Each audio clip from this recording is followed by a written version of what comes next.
बहुत टाइम अखनी टाइम छै कनी। देखियो श्रोता बंधु अखन जे छै अंडा के तैयारी चलि रहल छै और देख रहल छियै जे अपने लोगन जे मसाला पिसा के रखा गेल छै और अतः जे छै अंडा जे छै उबलल छलियै और ओकरा जे छै छील रहल छथि। तऽ बतबियो अपने किछु।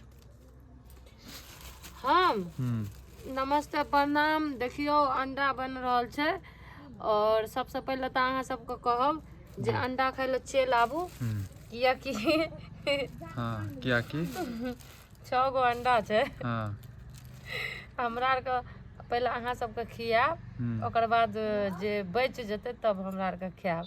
अगर कम पड़ि जेतै तऽ फिर दोबारा अहाँ सबके बना के खियाब। अच्छा। और अंडा केहन बनतै नहीं बनतै अहाँ सब खेबै तब ने बतेबै। चलू आइ अंडा की खुशी में बन रहल छै? की खुशी में? जी खुशी में बन रहल छै कि ओनाहिते बना खा रहल छी, मतलब किछु रीजन?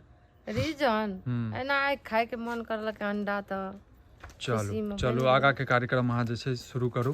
आब आँच पजारियो देख रहल छियै जे चूल्हा तैयार छै। चलो दियो।